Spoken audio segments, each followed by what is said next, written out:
नमस्कार दोस्तों, आज मैं आपको एक्सेल के सभी इम्पॉर्टेंट शॉर्टकट बताने वाला हूं जो एक्सेल में सबसे ज़्यादा इस्तेमाल होते हैं। इसके अलावा इन शॉर्टकट का इस्तेमाल जितने भी लोग ऑफिस में काम करते हैं वो लोग जो है सबसे ज़्यादा इस्तेमाल करते हैं। अगर आपने इन सभी शॉर्टकट को अच्छे से सीख लिया तो आप एक्सेल में काफ़ी सारे काम को बड़े ही आसानी से और कम समय में कर पाओगे। इसलिए जो है आप इस वीडियो को पूरा ध्यान से देखिए। पहला शॉर्टकट है कंट्रोल शिफ्ट और डॉलर। आपको जो है कीबोर्ड में कंट्रोल बटन दबाना है, शिफ्ट बटन दबाना है, इसके बाद डॉलर का बटन दबाना है। इस शॉर्टकट से जो है एक्सेल में करेंसी वाला जो सिंबल है वो लाते हैं। यहाँ पर आप देखेंगे काफ़ी सारे नंबर लिखे गए हैं। अगर इन नंबर के आगे हमें करेंसी वाला सिंबल इंसर्ट करना है तो उसके लिए जो है सबसे पहले आपको इन सभी नंबर को सिलेक्ट करना है। इसके बाद जो है कीबोर्ड से कंट्रोल बटन को दबा के रखना है, शिफ्ट बटन दबाना है और डॉलर का बटन प्रेस करना है। इसके बाद आप देखेंगे सभी नंबर के आगे करेंसी वाला जो सिंबल है वो ऑटोमेटिक इंसर्ट हो जाएगा। अगला शॉर्टकट है कंट्रोल शिफ्ट और परसेंटेज। इस शॉर्टकट का इस्तेमाल करके आप एक्सेल में प्रतिशत वाला जो सिंबल है उसे इंसर्ट कर सकते हैं। इसके लिए जो है आपको कंट्रोल के साथ शिफ्ट बटन दबाना है और 5 नंबर पे परसेंटेज का बटन होगा, इसे आपको दबाना है। जैसे कि इन सभी सेल में जो है मुझे प्रतिशत का सिंबल लगाना है, तो उस कंडीशन में जितनी भी सेल में आपको प्रतिशत का सिंबल लगाना है उसे सबसे पहले सेलेक्ट करिए। कंट्रोल शिफ्ट के साथ प्रतिशत वाला सिंबल को प्रेस कर दीजिए। इसके बाद जो है सभी सेल में प्रतिशत अप्लाई हो जाएगा। अब आप जो है किसी भी सेल में कोई भी नंबर को टाइप करेंगे तो ऑटोमेटिक जो है इस तरीके से प्रतिशत वाला सिंबल लगता हुआ चला जाएगा। आपको जो है अलग से प्रतिशत वाला सिंबल लगाने की जरूरत नहीं पड़ेगी। अगला शॉर्टकट है कंट्रोल पेज अप और कंट्रोल पेज डाउन। इन दोनों शॉर्टकट का इस्तेमाल एक्सेल में एक सीट से दूसरी सीट पर जाने के लिए किया जाता है। जैसे कि आप देख सकते हैं मैंने काफ़ी सारी सीट ओपन की है। अगर आपने भी जो है एक्सेल में एक से ज़्यादा सीट ओपन की है और आप जो है एक एक करके आगे वाली सीट पर जाना चाहते हैं तो आप जो है कंट्रोल के साथ पेज डाउन बटन को प्रेस करेंगे तो आप एक एक सीट आगे जाएंगे। अगर आपको पिछली वाली सीट पर जाना है तो कंट्रोल बटन को दबा करके पेज अप बटन को दबाएंगे तो आप एक एक सीट जो है पीछे आएंगे। अगला शॉर्टकट है कंट्रोल शिफ्ट और एंड बटन। इस शॉर्टकट का इस्तेमाल करके एक्सेल में आपने जो भी डेटा लिखा है उस डेटा के आउटसाइड में बॉर्डर लगा सकते हैं। यहाँ पर आप देख सकते हैं कि हमने डेटा बनाया है। इस डेटा में अगर हमें जो है आउटसाइड में यानी कि बाहर साइड में बॉर्डर लगाना है तो इसके लिए जो है हम सबसे पहले इस डेटा को सिलेक्ट करेंगे, कंट्रोल शिफ्ट और एंड बटन को प्रेस करेंगे तो आप देखेंगे कि आउटसाइड में जो है बॉर्डर लग गया है। अगर आपको जो है इस बॉर्डर को हटाना है तो पूरा डेटा सेलेक्ट करिए, कंट्रोल शिफ्ट और अंडरस्कोर बटन को प्रेस करिए तो इसके बाद आप देखेंगे बॉर्डर जो है यहाँ से हट जाएगा। अगला शॉर्टकट है कंट्रोल शिफ्ट और एल। ये शॉर्टकट एक्सेल में सबसे ज़्यादा इस्तेमाल होता है। इस शॉर्टकट का इस्तेमाल करके आप एक्सेल में फ़िल्टर अप्लाई कर सकते हैं। एक चीज़ को ध्यान दीजिएगा दोस्तों कि जो भी मैं आपको शॉर्टकट बता रहा हूँ वो मैंने कीबोर्ड में भी जो है यहाँ पर हाईलाइट किए हुए हैं। आपको जो है कीबोर्ड में इन्हीं बटन को प्रेस करके इस शॉर्टकट का इस्तेमाल करना है। जितने भी शॉर्टकट मैंने आपको बताए हैं सभी शॉर्टकट में मैंने जो है कीबोर्ड को हाईलाइट किया है, तो इस चीज़ का आपको ज़रूर ध्यान देना है। चलिए इस शॉर्टकट को प्रैक्टिकली सीखते हैं। अगर आपको एक्सेल में किसी भी डेटा में फ़िल्टर अप्लाई करना है तो उस कंडीशन में आप पूरे डेटा को सिलेक्ट करिए या फिर डेटा के अंदर कहीं पर भी क्लिक कर दीजिए। डेटा के अंदर कहीं पर भी क्लिक कर दीजिए, कंट्रोल शिफ्ट और एल बटन को प्रेस करिए। ऑटोमेटिक देखेंगे आप जो है फ़िल्टर अप्लाई हो जाएगा इस तरीके से और आप जो है फ़िल्टर अप्लाई करके डेटा को फ़िल्टर कर सकते हैं। जैसे कि आपके बॉस ने बोला कि केवल फीमेल का डेटा हमें प्रिंट करके दीजिए या फिर निकाल करके दीजिए, तो आप फ़िल्टर अप्लाई करके यहाँ पर जेंडर पर क्लिक करके सिलेक्ट ऑल को हटाएंगे, फीमेल को सिलेक्ट करेंगे, ओके पर क्लिक करेंगे तो केवल फीमेल का डेटा ही यहाँ पर शो होगा। इस तरीके से जो भी आपके बॉस की कंडीशन है आप उसे पूरा कर पाएंगे। फिल्टर को हटाने के लिए सबसे पहले तो आप सिलेक्ट ऑल करिए और डेटा के अंदर ही क्लिक करिए, कंट्रोल शिफ्ट और एल बटन को दोबारा से प्रेस करेंगे तो फिल्टर जो है यहाँ से हट जाएगा। अगला शॉर्टकट है कंट्रोल डी। इस शॉर्टकट का इस्तेमाल करके एक्सेल में फोटो का, शेप का और कोई भी टेक्स्ट बॉक्स आपने लिया है उसका जो है आप डुप्लीकेट बना सकते हैं। जैसे कि मैंने जो है एक स्क्रीनशॉट लिया है, अगर इस स्क्रीनशॉट का मुझे डुप्लीकेट बनाना है तो इस स्क्रीनशॉट को हम सेलेक्ट करेंगे, कंट्रोल के साथ डी बटन को प्रेस करेंगे तो देखिए इस तरीके से डुप्लीकेट एक बन जाएगा। फिलहाल इसे डिलीट बटन से हटाते हैं। इसी तरीके से शेप पर भी ये काम करता है। शेप को सिलेक्ट करिए, कंट्रोल डी के साथ डुप्लीकेट कर सकते हैं। और कोई टेक्स्ट बॉक्स आपने लिया है, जैसे कि ये हमने टेक्स्ट बॉक्स लिया है,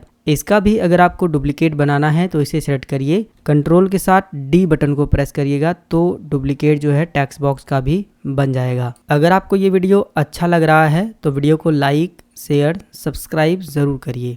अगला शॉर्टकट है कंट्रोल टिल्ड बटन। ये शॉर्टकट एक्सेल में काफ़ी ज़्यादा इस्तेमाल किया जाता है। इस शॉर्टकट का इस्तेमाल करके एक्सेल में जितने भी फार्मूले लगे हैं उन सभी फार्मूलों को आप देख सकते हैं कि कहाँ पर कौन सा फार्मूला लगा है। जैसे कि आप देख सकते हैं ये हमारे पास डेटा है, इस डेटा में कहाँ पर कौन सा फार्मूला लगा है अगर हमें ये पता करना है तो उस कंडीशन में केवल कंट्रोल के साथ टिल्ड बटन को प्रेस करेंगे तो एकदम से जो है सभी फार्मूले शो हो जाएंगे। जैसा कि आप देख सकते हैं कहाँ पर कौन सा फार्मूला लगा है, फार्मूला कैसे लगा है, वो सारी डिटेल्स जो है यहाँ पर आ गई है। अगर आप जो है इस डेटा को पहले जैसा करना चाहते हैं तो दोबारा से जो है आपको उसी बटन को प्रेस करना है, कंट्रोल के साथ टिल्डे बटन, तो डेटा जो है फिर से उसी तरह हो जाएगा। अगला शॉर्टकट है अल्ट के साथ एंटर बटन। इस शॉर्टकट का इस्तेमाल करके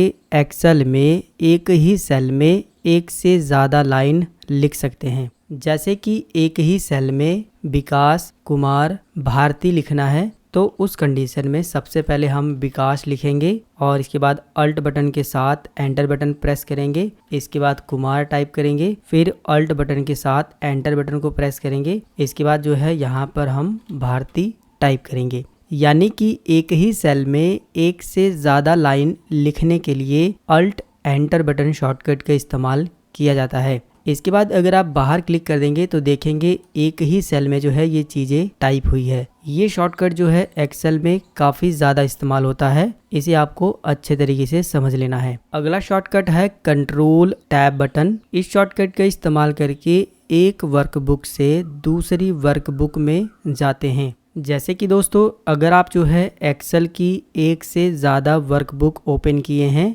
आप एक वर्कबुक से दूसरी वर्कबुक पर जाना चाहते हैं, जैसे कि ये एक वर्कबुक है और हमने एक और ब्लैंक वर्कबुक ओपन कर रखी है। आप इसका नाम देख सकते हैं, बुक 1 दिखा रहा है और इसका नाम जो है एक्सेल ऑल शॉर्टकट दिखा रहा है। अब हमें जो है दोनों वर्कबुक पर जो है एक एक करके काम करना है, तो उस कंडीशन में ये शॉर्टकट आपकी काफ़ी ज़्यादा हेल्प करेगा। कंट्रोल के साथ टैब बटन दबाएंगे तो आप पहली वाली वर्कबुक पर इस तरीके से आ जाएंगे, दोबारा से कंट्रोल के साथ टैब बटन दबाएंगे तो पिछली वाली वर्कबुक पर आ जाएंगे, फिर से जो है अगली वाली पे जाना है तो इस तरीके से जा सकते हैं, पिछली अगली, मतलब कि एक से ज़्यादा अगर आपने वर्कबुक ओपन की है तो आप एक एक करके अलग अलग वर्कबुक पर जा सकते हैं और काफ़ी सारे काम आपके आसान हो जाएंगे। अगला शॉर्टकट है कंट्रोल F1। इस शॉर्टकट का इस्तेमाल करके एक्सेल में रिबन को हाइड कर सकते हैं और अनहाइड कर सकते हैं। देखिए दोस्तों एक्सेल में जो ये टैब आपको दिखाई दे रहे हैं, प्रत्येक टैब पर क्लिक करने के बाद ये जो सारे ऑप्शन दिखाई दे रहे हैं इसको रिबन के अंतर्गत दिखाया जाता है।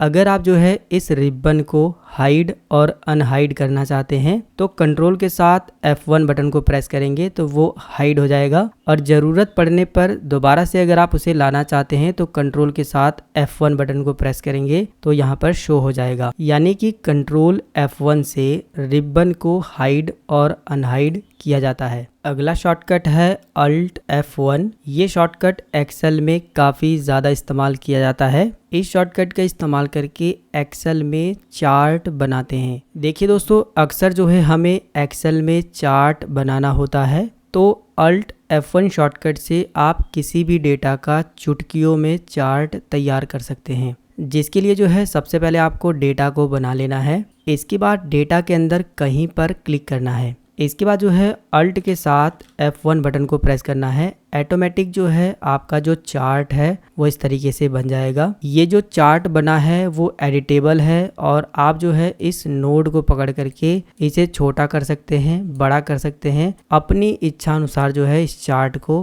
कस्टमाइज कर सकते हैं। अगर आपको जो है चार्ट का स्टाइल बदलना है तो यहाँ पर काफ़ी सारे स्टाइल दिए गए हैं, आप अपनी इच्छा अनुसार चार्ट का स्टाइल बदल पाएंगे।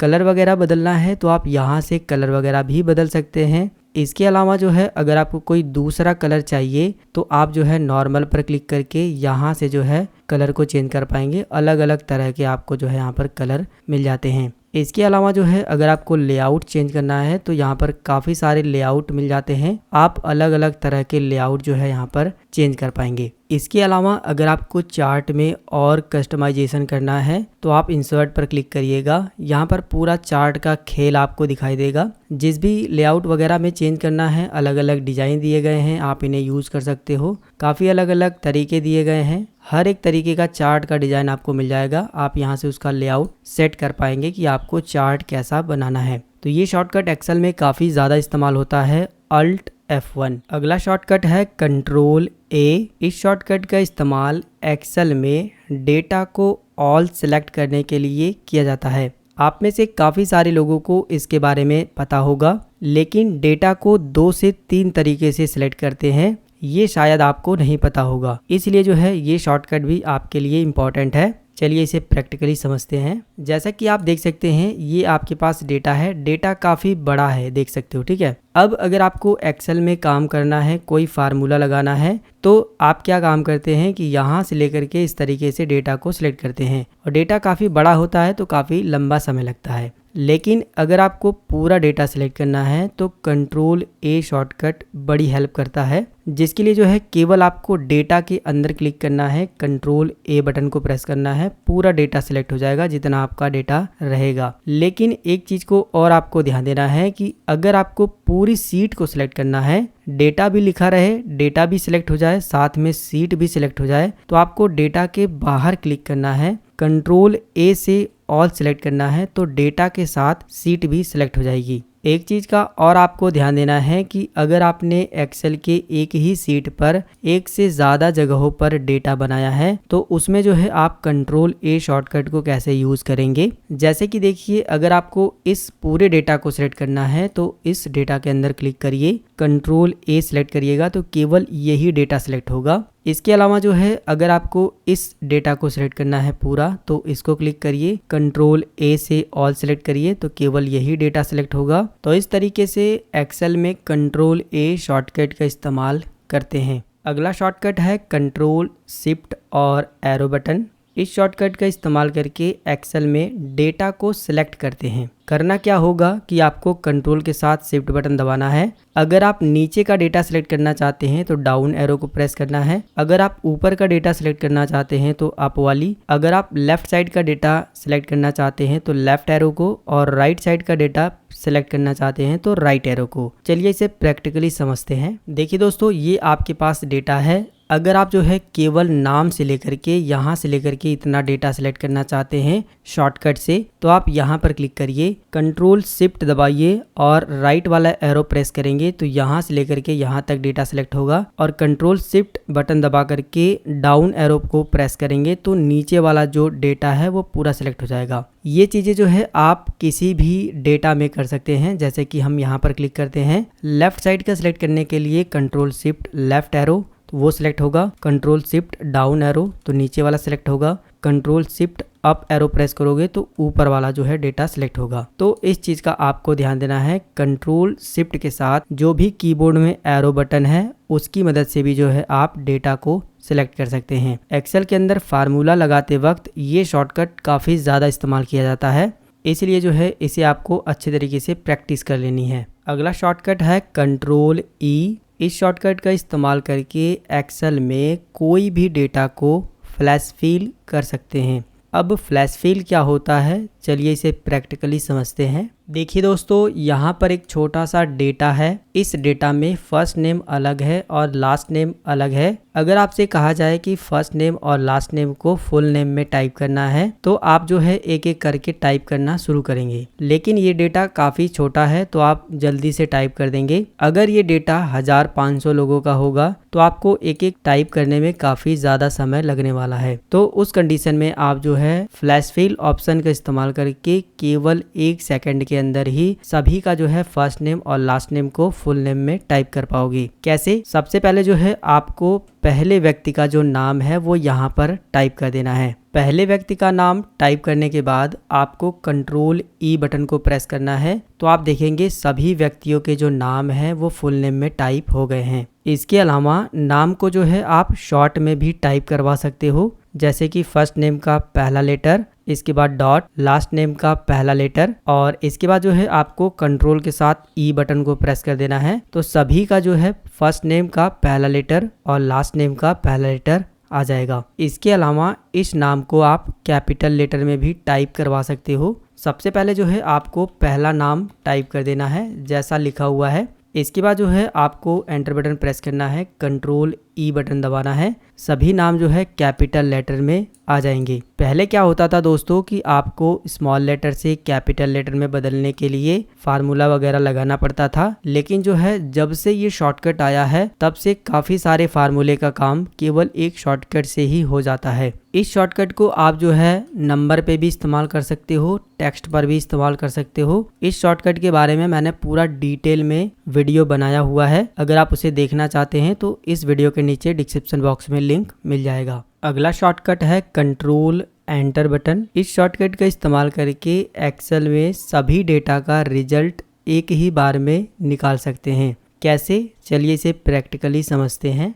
जैसे कि आप देख सकते हैं आपके सामने जो है एक छोटा सा डेटा है जिसमें जो है क्वांटिटी और रेट दिया गया है। आपको अमाउंट निकालना है और सभी का निकालना है। तो नॉर्मली हम लोग क्या काम करते हैं, सबसे पहले लगाते हैं बराबर का निशान, इसको सिलेक्ट करते हैं, फिर गुणा का सिंबल, अगर मल्टीप्लाई करना है तो फिर रेट को सिलेक्ट करते हैं, इसके बाद एंटर बटन को प्रेस करते हैं तो यहाँ पर जो है एक डेटा कैलकुलेट होकर के आ जाता है। बाकी सभी का निकालने के लिए हम यहाँ पर क्लिक करके नीचे जो है ड्रैग करते हैं तब जाकर के सभी का आता है। लेकिन अगर आपको जो है एक ही बार में सभी का निकालना है तो उस कंडीशन में आपको क्या काम करना है, पूरी सेल को सिलेक्ट करना है जितना आप रिजल्ट निकालना चाहते हैं। इसके बाद आपको लगाना है बराबर का निशान और इसके बाद जो है इसे प्रेस करना है, यानी क्वांटिटी को सिलेक्ट करना है, स्टार वाला सिंबल लगाना है और रेट को सिलेक्ट करना है और कंट्रोल के साथ एंटर बटन को प्रेस करना है। तो देखिए सभी का जो है निकल करके यहाँ पर आ गया है। तो इस तरीके से कंट्रोल के साथ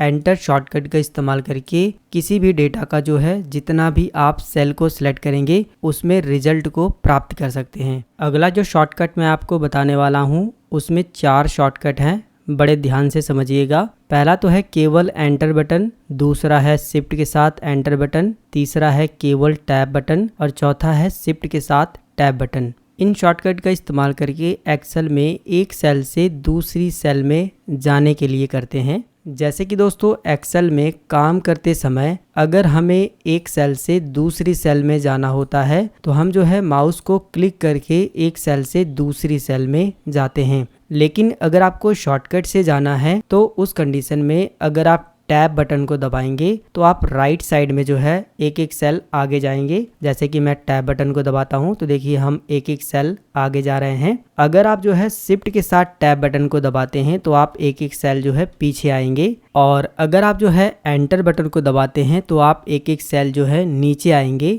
और अगर आप जो है शिफ्ट के साथ एंटर बटन को दबाते हैं तो आप एक एक सेल जो है ऊपर जाएंगे। तो दोस्तों इन शॉर्टकट का इस्तेमाल एक सेल से दूसरी सेल में जाने के लिए किया जाता है। अगला शॉर्टकट है कंट्रोल सेमीकोलन बटन। इस शॉर्टकट का इस्तेमाल करके एक्सेल में आज की तारीख इंसर्ट की जाती है। देखिए दोस्तों अगर आप एक्सेल में काम करेंगे तो आपको अटेंडेंस सीट बनानी होगी या फिर जो है सैलरी सीट बनानी होगी। तो उस कंडीशन में अगर आपको ज्वाइनिंग डेट दिखानी है या फिर कहीं पर डेट को इंसर्ट करना है तो उस कंडीशन में आपको टाइप करने की ज़रूरत नहीं है। अगर आप जो है आज की डेट डालना चाहते हैं तो उस कंडीशन में आपको कंट्रोल बटन को दबा करके सेमीकोलन के बटन को दबाना है। इसके बाद जो है आज की डेट ऑटोमेटिक जो है यहाँ पर इंसर्ट हो जाएगी। इसी तरह से अगर किसी बच्चे की कल ज्वाइनिंग हुई है और कल जो है आप ज्वाइनिंग डेट डालना चाहते हैं तो जब आप जो है कंट्रोल के साथ सेमीकोलन बटन को दबाएंगे तो कल की जो डेट है वो यहाँ पर इंसर्ट होगी। इस शॉर्टकट से जो है करंट डेट यानी कि आज की डेट को जो है इंसर्ट किया जाता है। अगला शॉर्टकट है कंट्रोल शिफ्ट और सेमीकोलन बटन। इस शॉर्टकट का इस्तेमाल करके एक्सेल में अभी का समय इंसर्ट किया जाता है। अगर आप जो है एक्सेल में कहीं पर भी अभी कितना टाइम हो रहा है उसे दिखाना चाहते हैं, उसे इंसर्ट करना चाहते हैं तो ये शॉर्टकट काम करता है। ये शॉर्टकट का इस्तेमाल करके आप अटेंडेंस शीट भी बना सकते हैं। जैसे कि जब अटेंडेंस लगाई जाती है तो उस कंडीशन में जिस टाइम पर जो व्यक्ति आता है वही जो टाइम होता है वो इंसर्ट करना होता है। टाइम को इंसर्ट करने के लिए कंट्रोल शिफ्ट सेमीकोलन बटन को दबाइएगा तो अभी आप देख सकते हो यहाँ पर 14:29 यानी कि 2:29 टाइमिंग हो रहा है। इसी तरह से कोई व्यक्ति अगर 1 या 2 मिनट बाद या फिर जितने भी समय बाद आता है उस व्यक्ति का यहाँ पर टाइम आपको दिखाना है तो दोबारा से जो है आपको कंट्रोल शिफ्ट सेमीकोलन बटन को प्रेस करना होगा तो जितना टाइम उस समय हो रहा होगा वो टाइम जो है यहाँ पर इंसर्ट हो जाएगा। अभी आप देख सकते हो यहाँ पर 24 घंटे का जो समय है वो दिखा रहा है। अगर आप इसे 12 घंटा में कन्वर्ट करना चाहते हैं तो एक और शॉर्टकट मैं आपको बता देता हूँ, वो भी काफी ज्यादा एक्सेल में इस्तेमाल होता है। आपको क्या काम करना है, टाइम को सिलेक्ट करना है, कंट्रोल के साथ 1 बटन को प्रेस करना है। इस तरीके से फॉर्मेट सेल खुलेगा, कस्टम पे जाना है। यहाँ पर जो है आपको HMM और AM PM लिखा होगा, इस तरीके से आप इसे देख लीजिए। इसे सिलेक्ट करना है, ओके पर क्लिक करना है तो अब आप देख सकते हो 12 घंटे के टाइम में कन्वर्ट हो गया है। अगला शॉर्टकट है कंट्रोल 9 बटन। ये जो 9 बटन है वो ये वाला बटन है, आप इसे देख सकते हैं। कंट्रोल के साथ आपको ये वाला 9 बटन प्रेस करना है। इस शॉर्टकट का इस्तेमाल एक्सेल में रो को हाइड करने के लिए किया जाता है। यहाँ पर जो ABCD लिखा हुआ है इसे कॉलम कहते हैं और ये जो 1 2 3 4 लिखा हुआ है इसे रो कहते हैं। अगर आपको जो है डेटा में से किसी भी रो को हाइड करना है तो ये शॉर्टकट काम करता है। जिस भी रो को आप हाइड करना चाहते हैं उस रो पर क्लिक करिए। प्रेम नाम का जो डेटा है, ये जो 5 नंबर वाला, इसे जो है हम हाइड करना चाहते हैं तो हम इसी डेटा पर क्लिक करेंगे, इस वाली रो पर, और कंट्रोल के साथ 9 बटन को प्रेस करेंगे तो देखिए 5 नंबर का जो डेटा था वो हाइड हो गया है। अगर आप जो है एक से ज़्यादा रो को हाइड करना चाहते हैं तो आपको एक से ज़्यादा सेल को इस तरीके से सिलेक्ट करना होगा। सिलेक्ट करने के लिए जो है आप रो पर लेके जाइएगा। ये जो 1 2 3 4 लिखा हुआ है यहाँ पर ले जाने के बाद माउस का लेफ्ट बटन दबा करके नीचे ड्रैग करेंगे तो सिलेक्ट हो जाएगा। जितना रो आप हाइड करना चाहते हैं उतना सिलेक्ट करने के बाद कंट्रोल के साथ 9 बटन को प्रेस कर देना है तो उतना जो रो है वो हाइड हो जाएगा। अगर आप जो है हाइड किए हुए रो को अनहाइड करना चाहते हैं, उसे दोबारा से दिखाना चाहते हैं तो जहां पर भी आपने रो को हाइड किया है उतना जो सेल है उसे सिलेक्ट करना है। इसके बाद जो है ये वाला शॉर्टकट आपको प्रेस करना है, कंट्रोल शिफ्ट और 9, यानी कि कंट्रोल 9 से रो हाइड होता है और कंट्रोल शिफ्ट 9 से जो है रो अनहाइड होता है। जैसे ही आप जो है कीबोर्ड से कंट्रोल शिफ्ट 9 बटन को प्रेस करेंगे तो जितना भी रो आपने हाइड किया था वो सारी रो है जो है अनहाइड हो जाएगी, वो दिखने लगेगी। अगला शॉर्टकट है कंट्रोल 0। इस शॉर्टकट का इस्तेमाल एक्सेल में कॉलम को हाइड करने के लिए किया जाता है। जैसे कि अगर हमें जो है जेंडर वाला कॉलम हाइड करना है तो हम जेंडर वाले कॉलम पर क्लिक करेंगे, कंट्रोल के साथ 0 बटन को प्रेस करेंगे तो जेंडर वाला जो कॉलम है वो हाइड हो जाएगा। इसी तरीके से अगर आप एक से ज़्यादा कॉलम को हाइड करना चाहते हैं तो आप एक से ज़्यादा कॉलम को सिलेक्ट करिए, कंट्रोल के साथ 0 बटन को प्रेस करेंगे तो उतने कॉलम हाइड हो जाएंगे। अगर आप जो है इसे अनहाइड करना चाहते हैं तो जहां पर भी आपने कॉलम हाइड किया है वहां तक जो है इस तरीके से सिलेक्शन बनाइए। और कॉलम को जो अनहाइड करने की शॉर्टकट है वो है कंट्रोल शिफ्ट 0। लेकिन दोस्तों ये जो शॉर्टकट है वो सभी एक्सेल में काम नहीं करेगा। अगर आपके एक्सेल में जो है कंट्रोल शिफ्ट 0 से कॉलम अनहाइड हो जा रहा है तो बहुत अच्छी बात है। अगर नहीं हो रहा है तो आपको मैनुअल करना होगा। मैनुअल करने के लिए जो है आपको इस तरीके से सिलेक्ट करना है। इसके बाद राइट क्लिक करना है और यहाँ पर जो है अनहाइड का ऑप्शन मिलेगा, आप इस पर क्लिक करिएगा तो जितना भी कॉलम आपने हाइड किया था वो अनहाइड हो जाएगा। अब दोस्तों जो शॉर्टकट बताने वाला हूँ उसे बड़ा ध्यान से समझिएगा। अक्सर दोस्तों हमें कॉलम को सिलेक्ट करना होता है तो हम इस तरीके से सिलेक्ट करते हैं या फिर यहाँ पर क्लिक करते हैं तो सिलेक्ट होता है। लेकिन अगर हमें कॉलम को शॉर्टकट से सिलेक्ट करना है तो उस कंडीशन में कंट्रोल के साथ स्पेस बार बटन को दबाएंगे तो पूरा कॉलम सिलेक्ट हो जाएगा। इसके बाद जो है एक से ज़्यादा कॉलम सिलेक्ट करने के लिए शिफ्ट के साथ जो है जो एरो बटन है उसकी मदद से जो है हम एक से ज़्यादा कॉलम को सिलेक्ट कर सकते हैं। आप किसी भी कॉलम में जो है क्लिक करके रखिए, कंट्रोल के साथ स्पेस बार बटन को दबाइएगा तो वो पूरा कॉलम सिलेक्ट हो जाएगा। इसी तरह से दोस्तों अगर आपको जो है रो को सिलेक्ट करना है तो आप शिफ्ट के साथ जो है स्पेस बार बटन को दबाएंगे तो पूरी रो सिलेक्ट हो जाएगी। अगर एक से ज्यादा रो को सिलेक्ट करना है तो शिफ्ट के साथ जो है एरो बटन का इस्तेमाल करेंगे तो आप एक से ज्यादा रो को सिलेक्ट कर पाएंगे। इसके बाद दोस्तों जो अगला शॉर्टकट है वो भी बड़ा कमाल का है जो कि है कंट्रोल के साथ प्लस बटन। आप जो है कंट्रोल के साथ प्लस बटन को दबा करके कॉलम भी नया इंसर्ट कर सकते हो और रो भी इंसर्ट कर सकते हो। अक्सर आपने देखा होगा कि अगर आपको कॉलम इंसर्ट करना है तो आप कॉलम में राइट बटन क्लिक करते हैं, इंसर्ट पे जाते हैं और यहाँ पर कॉलम पर क्लिक करके ओके करते हैं तो इस तरीके से कॉलम इंसर्ट होता है। लेकिन दोस्तों अगर आपको ये शॉर्टकट से करना हो तो कैसे करेंगे? तो सबसे पहले आपको क्या काम करना है, अभी मैंने आपको बताया कि कंट्रोल के साथ स्पेस बार बटन दबाएंगे तो कॉलम सेलेक्ट हो जाएगा। इसके बाद जो है कंट्रोल के साथ प्लस बटन दबाएंगे तो एक नया कॉलम इंसर्ट हो जाएगा। अगर आपको जो है एक से ज्यादा कॉलम इंसर्ट करना है तो आप जितनी बार कंट्रोल के साथ प्लस बटन दबाएंगे उतने ज्यादा कॉलम इंसर्ट होंगे। अगर आपको जो है कॉलम को डिलीट करना है तो आप कंट्रोल के साथ माइनस बटन को दबाएंगे तो कॉलम जो है डिलीट होगा। इस चीज का भी आपको ध्यान देना है। इसी तरह से अगर आपको जो है रो को इंसर्ट करना है तो आप शिफ्ट के साथ स्पेस बार से सबसे पहले रो को जो है सिलेक्ट कर लीजिए। इसके बाद जो है कंट्रोल के साथ प्लस बटन से जो है इस तरीके से रो इंसर्ट होगा और कंट्रोल के साथ माइनस बटन से जो है रो डिलीट भी होता है। इस चीज का आपको ध्यान देना है। तो कंट्रोल प्लस बटन का इस्तेमाल करके आप कॉलम और रो को इंसर्ट कर सकते हो और कंट्रोल माइनस बटन का इस्तेमाल करके आप कॉलम और रो को डिलीट कर सकते हो। तो दोस्तों इस तरीके से हमारे एक्सेल के सभी शॉर्टकट कंप्लीट होते हैं। इस वीडियो के अंदर मैंने आपको एक्सेल के लगभग 30 शॉर्टकट बताए हैं जो एक्सेल में सबसे ज़्यादा इस्तेमाल होते हैं। अगर आपने इन शॉर्टकट को अच्छे तरीके से सीख लिया और समझ लिया तो आप किसी भी ऑफिस में जो है काफ़ी सारे काम को काफ़ी आसानी से कर पाएंगे। अगर आपको ये वीडियो पसंद आया तो वीडियो को लाइक, शेयर, सब्सक्राइब करिए। अगर आपके मन में कोई सवाल है तो नीचे कमेंट करिए। मिलेंगे फिर एक नई वीडियो में एक नई जानकारी के साथ। तब तक के लिए जय हिंद, वंदे मातरम।